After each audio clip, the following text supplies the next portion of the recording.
one thing I always like about the V13 is it's the one wheel I can actually ride seated on.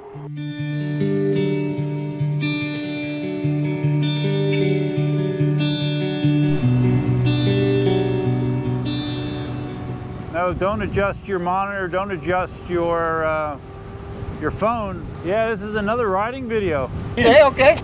Two in a few days, 3 days, I don't know. Very unusual, I know. Very unusual. I am still off from work, so I have the opportunity to get out and ride some more, so I'm gonna ride some more. Just no destination in mind. We're just getting out there to get out there. I just realized that the one front pad on my V13 fell off. I guess must have fallen off in the garage. You didn't notice it, but that's fine. I don't think it'll affect my ride whatsoever. When you get back on a V13, after not riding for a while and riding smaller wheels, it definitely, your body goes through like a what the F sort of adjustment period. They're like, what is that? You're riding something very large and heavy compared to what you're used to. But usually it settles down. Yeah, 15 minutes, it'll be fine. And the one thing I always like about the V13 is it's the one wheel I can actually ride seated on. Out of the 6 wheels I own, this is the only one I can do it.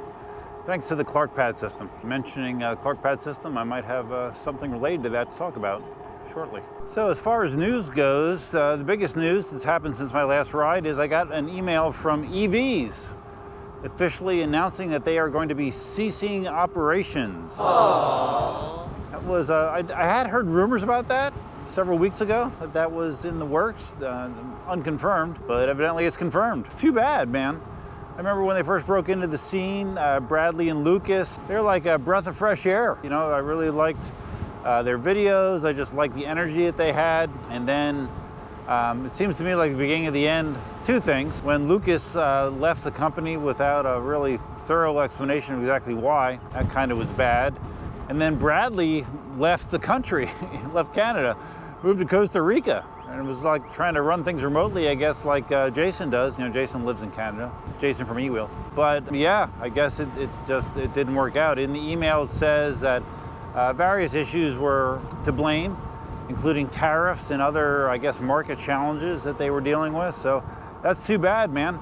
There are some good sales at Eevee's on both wheels and parts and gear. Some really good deals. So it's like 75% off of gear. Now the caveat is if you're in the United States, there's expensive shipping. Unless you spend $400 or more, then it's free shipping. So, but there are definitely some good deals to be had there on eevees.com.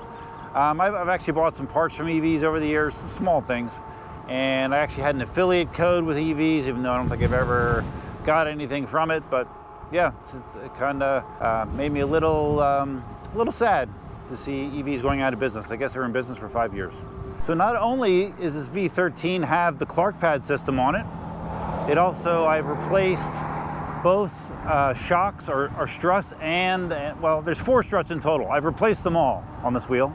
The struts that are in there were bad, missing parts, not connected correctly, or all kinds of issues with the suspension on this. It feels better now. I also installed the How Ning Ning pedal drop kit on this, which dropped the pedals, I believe, 2 inches. So the pedals on this are really low, and that's how I like them. I'm a hard surface rider, and lower pedals, especially on a bigger wheel, means more stability. So this thing feels great. I was just doing like 32 earlier, and it feels rock solid, man. Rock solid. Yeah, I remember when Eevee's got into it, you know, shortly after they came into business, I mean, they had big ideas. They bought leased a second building for repairs, which I don't think stayed open very long. Because I remember Albert talking about that and doing videos there, because Albert worked at Eevee's as well. And they had aspirations to have multiple locations, like going into almost like a franchising model. That's what they were hoping, including expanding it into the United States. So yeah, they had big plans. I think they had, you know, I don't know if it was Bradley's family, someone, they had some investors, I guess, that invested heavily into the company. And this is part of the way that they plan to expand and become profitable. In the email or on the site or something, I can't remember the duration that they have until they're officially going out of business. 2 weeks or a month, something like that, that they're gonna be open yet, and yeah, they're even talking about selling fixtures and all that kind of stuff, tools, pretty much everything. So if you're in Canada, I don't remember what city in Canada Eevee's is based out of, but if you're up there, there's definitely some deals to be had. Walk in and grab some. Very, very windy this direction. Very windy. I hate riding into strong headwinds. There's a cold front coming through, and this is probably part of it. Here you go, here's some symbolism for life. If you don't like going into a hard headwind, turn around. Which I just did. Go a different direction. Much better this way. It is nice to be able to sit down once in a while. Got some funny feedback from my last video, you know, where I ran into the guy that called me a f***ing asshole because he said I was blocking the sidewalk as he was riding his bike by, which I wasn't. I wish multiple people said, man, I wish you recorded that. Me too. But as I explained it to one guy, like if I just had a GoPro on the entire ride, it just becomes an editing nightmare. So I have limited time to do this kind of stuff, so that's why I stop and start normally when I'm recording. One of the things I mentioned in that video also is how I have a colonoscopy scheduled for Thursday. And as of now, that it's kind of up in the air, because when I scheduled it, I got a email from the hospital it's supposed to happen at saying, hey, just so you know, we need you to prepay $1,800 for this procedure. And I'm like, what? I've had 2 already, and they're supposed to be covered under my insurance 100%. Yeah, it's a preventative screening thing. And I reached out to the office that's doing it and said, hey, what's the deal with this? It's not supposed to be like this. My insurance, I talked to my benefits department just to verify that. It's not supposed to be like that. And they said, oh, okay, well, we'll look into it.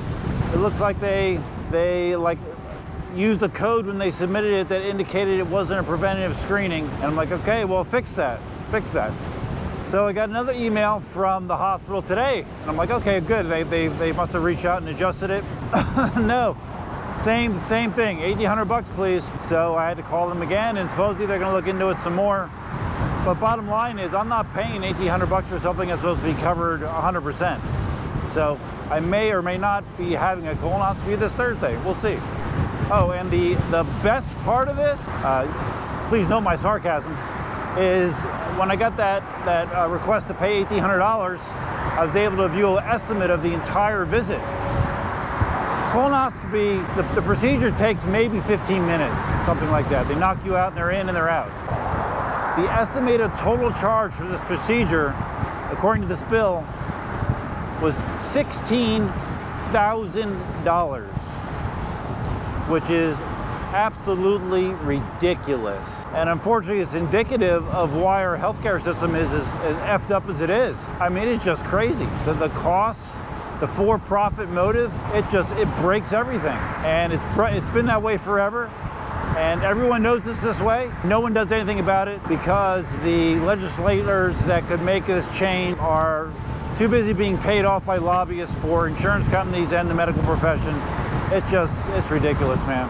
It's absolutely ridiculous healthcare in the United States. So I mentioned early in the video how my V13 has a Clark pad system on there and how that was tied in to something else. And that something else is Chris posted on one of the Facebook groups. I believe it's his own personal Commander Pro Mac that he has. And he made a post saying, hey, is anyone with an Arrow interested in trading for this Commander Pro Max? He says it looked like it was in good condition. Has one of his Clark pad systems on it, and has less than 1,000 miles. Has a road tire. Looks like a nice wheel. And I thought about it for a second. I'm like, well, you know, my Arrow's a nice wheel. It's a nice wheel. Don't ride it much. Has less than 100 miles on it. So, and I don't have a long range wheel. I do not have one. So I messaged him and I said, hey, you know, if you want to make it happen, I'm down. So we'll see. I might be trading my Arrow for a Commander Pro Max. That'll be quite a difference in wheels. Quite a difference. You know, if I need a little throw around wheel, I still have my V9, which is fine. I like my V9. So we'll see what happens. I could be adding a wheel to my stable and losing one unexpectedly. But it could keep things interesting. Never owned an extreme bull wheel in my life. Right now, the longest range wheel I have in my collection is the V13, and my patent probably can get similar mileage to the V13. So right around 50 miles. And I don't remember how big the battery is in a Pro Max. Isn't it like, it's over 4,000 watt hours or something? It's big. So yeah, that could be interesting. Mid-mount suspension, we'll see. If it happens, great. If it doesn't happen, that's fine too. I'm not gonna lose any sleep over it, but I put it out there. If you're looking for great Mexican food in the Naples area, Tortilleria La Rancherita is really good. I just had some stuff from there over the weekend, and thumbs up. And no, I'm not sponsored by Tortilleria Rancherito.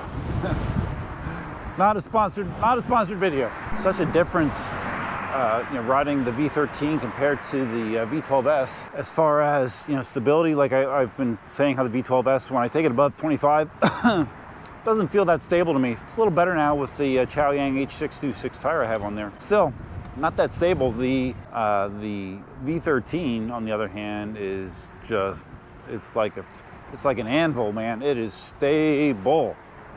Look down a couple times, I'm doing 36, 37. It feels like I'm doing 20. It's a very stable wheel. It's a great open road cruiser, it really is. And even better with these lower pedals that I have. It's much more fun running seated here on these back streets. Single lane, 30 mile an hour speed limit, as opposed to the 3-lane roads like Santa Barbara. Much more relaxed this way. Rolling, rolling, rolling. Riding like this gives me more opportunity to practice my seated control, which admittedly is not fantastic. This environment gives me a chance to work on it.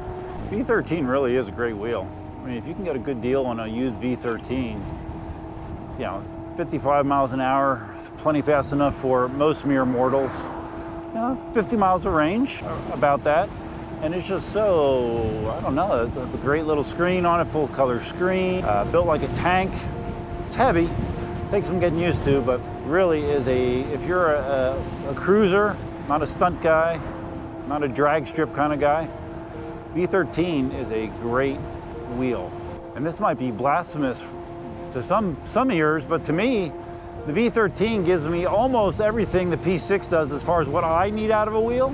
Tons of overhead, enough range, not the same amount of range as a P6, but get a used one for a third of the price if you're lucky. It's a great deal, man. Great deal. And ironically, I was talking about trading wheels. I traded for this wheel. I didn't pay for this wheel.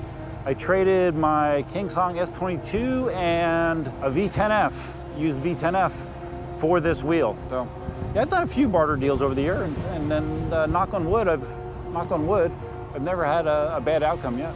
So maybe this deal with Chris will be another one. Makes a great seat. All right, I'm back.